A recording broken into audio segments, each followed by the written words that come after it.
continuidade. Então, doidos são aqueles que constroem a sua casa na areia, não é? Vamos dar continuidade? Então, o 2487. Toda falta cometida contra a justiça e a verdade impõe dever de reparação, como nós vimos, não é? Quando se torna impossível reparar um erro publicamente, deve-se fazê-lo em segredo. Se aquele que sofreu o prejuízo não pode ser diretamente, veja o que coloca o catecismo, indenizado. Interessante aqui. Vou observar. Deve-se dar-lhe satisfação moralmente em nome da caridade. Esse dever de reparação se refere também às faltas cometidas contra a reputação de outrem.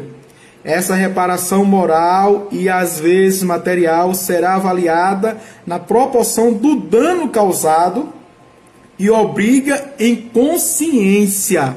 Em consciência. Isso é muito sério aqui, não é? Porque, veja o que diz o catecismo. Às vezes é preciso fazer a reparação em indenização, ou seja, materialmente, em espécies ou em objetos. Se não pode, se faz moralmente. Se a questão foi a questão moral, da reputação, né, da imagem, fazer isso publicamente, não é? Agora, aqui é danado, porque tem aquela história, não é? Tem aquela história que a pessoa levantou uma calúnia, não é? Foi para a rádio e publicamente difamou a outra na cidade, não é?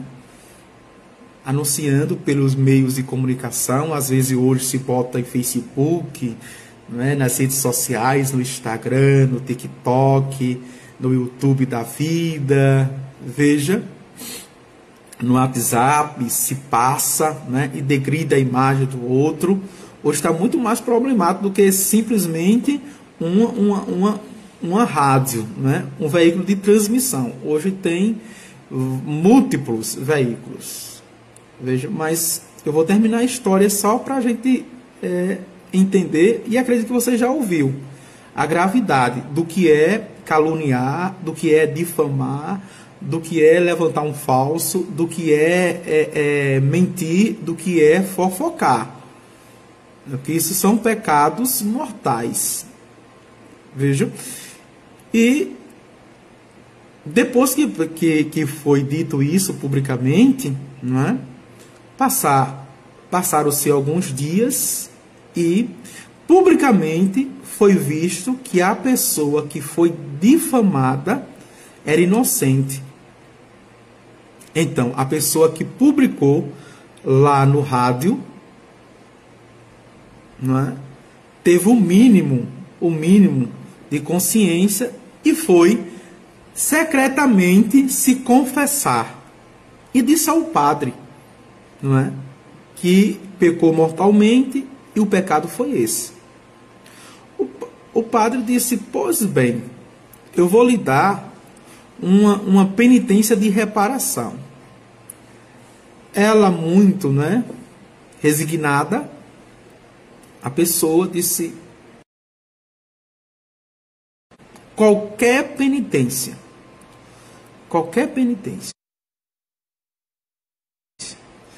E ele disse, veja, você vai pegar um pombo, sabe dessa história, né? Pegar um pombo, ou uma galinha, né? Pegar um pombo, vai despená-lo todinho, não vai matar, despenar todinho o pombo, vai pegar todas as penas, subir na torre da igreja, não é? E jogar todas as penas. Depois você desce e vai recolher todas as penas. Mas você vai contar, né? Primeiro vai contar quantas penas você jogou. Depois você vai recolher todas as penas. Mas, rapaz, bateu um desespero naquele penitente, naquela pessoa. disse: isso é impossível. É impossível. Como eu vou reparar? Como eu vou pagar essa penitência? Porque é possível, padre. O senhor está sendo cruel. O padre disse: eu estou sendo cruel? O que você fez quando você não averigou que o que falaram para você era legitimamente verdade? E se fosse verdade, você não teria direito de publicar para toda a cidade e outras cidades, mesmo se você for para a rádio e falar, pedir desculpa, perdão e dizer que foi mentira, que não era verdade, aquelas pessoas que estavam naquele dia poderão não estar mais, e eu sou o cruel. Veja, não é? Aí disse, justamente, é preciso ter muito cuidado quando se fala da vida de outro, quando se fala da vida das pessoas, não é? Aí o padre disse: agora se coloque no lugar daquele ou daquela que você difamou, que você publicou, não é? Que você arruinou a imagem dessa pessoa.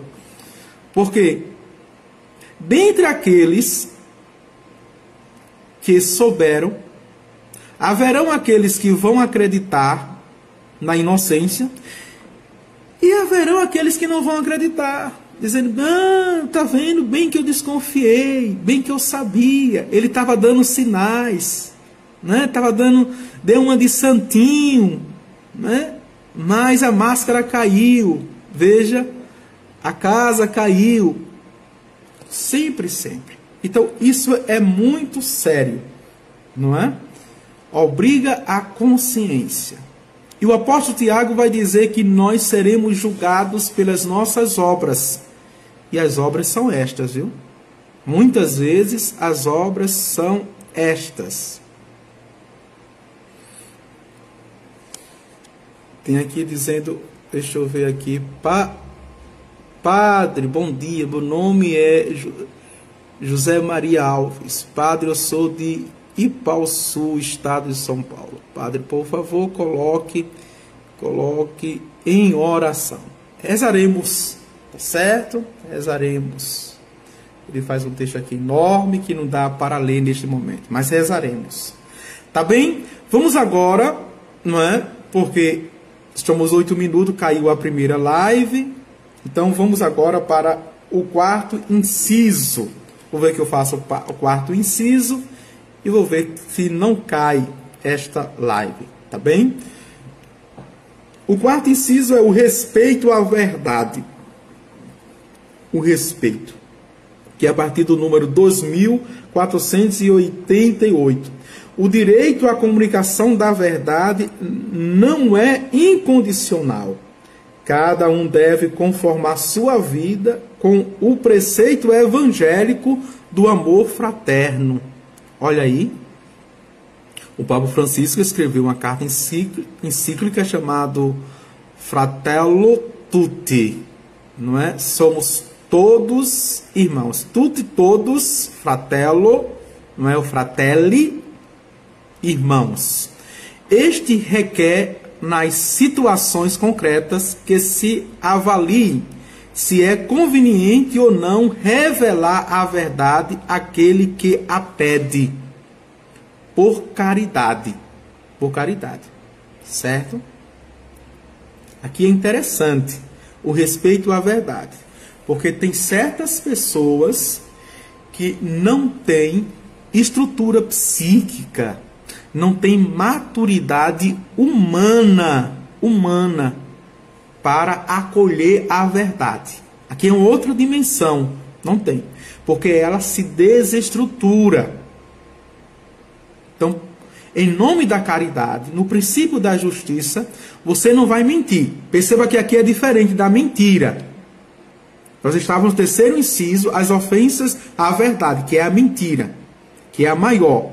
Mas aqui você é como se você, veja, não revelasse a verdade por caridade, conhecendo a pessoa, sabendo que ela não tem a estrutura para conviver com a verdade. E tem inúmeros fatos, né? Existem inúmeros fatos, inúmeros, mas inúmeros mesmo, fatos, veja, que, não é? Por exemplo, uma mãe já idosa perde o filho e a família decide não contar, só depois de muito tempo do falecimento, certo? Não mentiu, mas guardou a verdade. Por quê? Naquela idade, com aquela doença, ela iria morrer também. Analise os fatos, as situações, tá certo? As situações, para preservar, para que não aconteça o mal maior.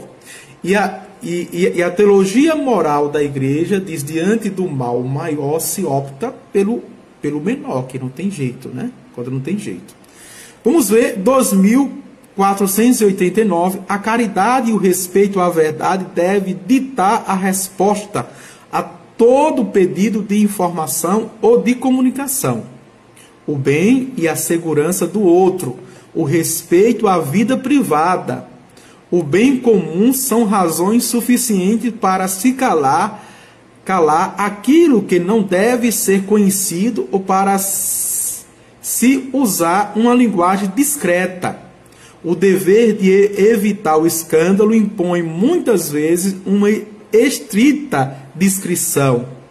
Ninguém é obrigado a revelar a verdade a quem não tem o direito de conhecê-la. Olha aqui. Veja, pronto, plenamente aqui. Ninguém é obrigado a revelar a verdade a quem não tem o direito de conhecê-la. Uma outra dimensão. Por exemplo, não é? O sigilo da confissão. E o Código de Direito Canônico, a lei, né, da igreja, diz que se o padre revela um sigilo da confissão, ele automaticamente incorre em excomunhão. Ele é excomungado. E somente o Papa pode, não é, fazer com que ele volte à comunhão da igreja. Isto é, se for denunciado e se for comprovado. Existe um processo para isso, diante do tribunal. Não é? Outra coisa aqui, veja, que é este número. Não é? A questão também da ética do sigilo. Isso para terapeutas, para analistas, né, os psicólogos, os psicanalistas, veja, para os psiquiatras. Existe uma ética, não é? Que não pode. Existe a questão da discrição. Você que trabalha em certos ambientes. Os nossos pais diziam assim: olha, saiba entrar e saiba sair. Tudo que você ouvir e ver, deixe lá. Deixe lá. Não é?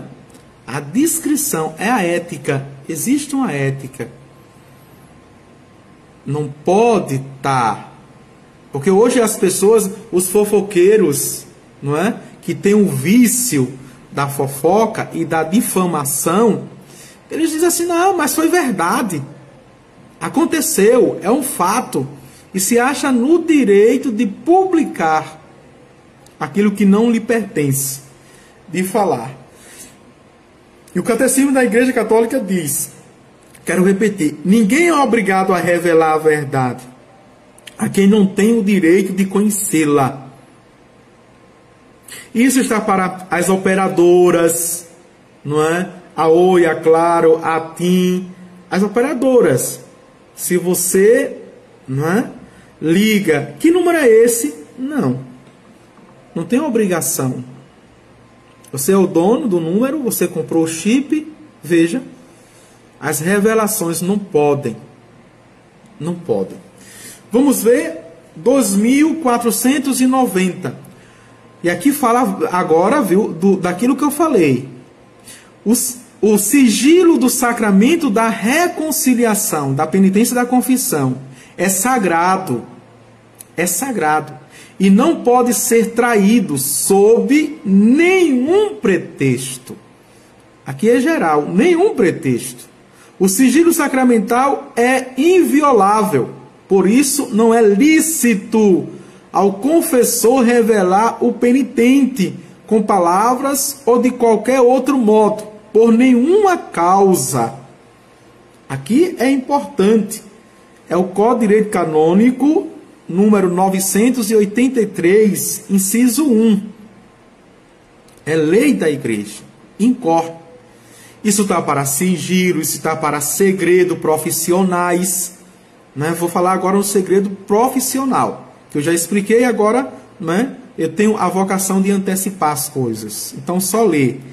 2491. Os segredos profissionais aqui. Por exemplo, de políticos, militares, médicos, juristas, ou as confidências em que a retidão do segredo causasse aquele que os confia, aquele que os recebe, ou a um terceiro prejuízos muito graves e somente evitáveis pela divulgação da verdade, ainda que não tenham sido confiadas sob sigilo as informações privadas prejudiciais a outros não podem ser divulgadas sem uma razão grave e proporcionada. Vejam só, aqui o catecismo faz uma lista dos segredos, não é? Que são também sigilos. Só para o ato sacramental coloca sigilo e segredo. E que você não pode revelar nem ao seu melhor amigo. Alguns segredos não se pode revelar nem, veja, que não seja pecado, nem ao confessor, nem ao diretor espiritual. É segredo, segredo. E as pessoas chegam assim, hoje, não é? Elas são tão horrorosas, em algum caso, que dizem assim, eu tenho um segredo para te contar. Se é segredo, é segredo. Mas veja, isso denota a imaturidade da pessoa, a incapacidade da pessoa guardar segredo. Cuidado, viu? Cuidado. Isso serve de alerta. Eu sempre fico com uma pulga atrás da orelha quando a pessoa diz, eu tenho um segredo para ela contar. Então, se outro contou-lhe um segredo e ela não tem a capacidade de reter, de guardar, o segredo que eu vou contar para essa pessoa, ela vai contar a outro.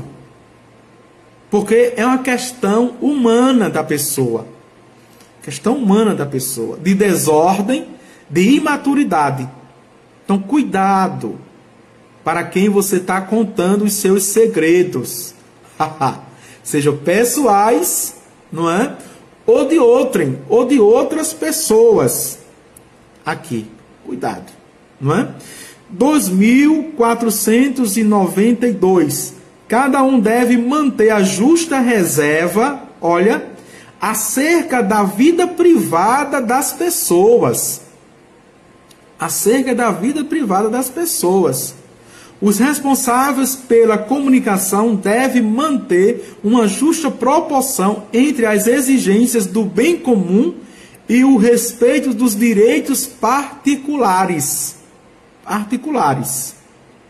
A ingerência da informação na vida privada de pessoas comprometidas numa atividade política ou pública é condenável na medida em que ela viola sua intimidade e liberdade.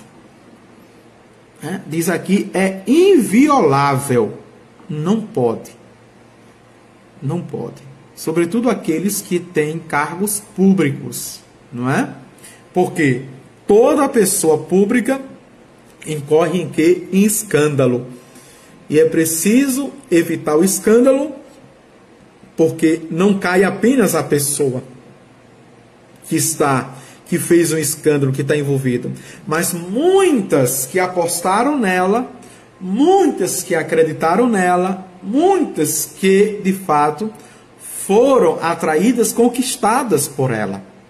Então aqui é o mal maior, né? Terrivelmente falando no mal maior, certo? Vou ver quanto tempo tem, então vou terminar essas duas lives, né? Parar aqui neste quarto inciso, respeito à verdade. Quando eu voltar, volto com o quinto inciso, o uso dos meios de comunicação social. Tchau, tchau. Até.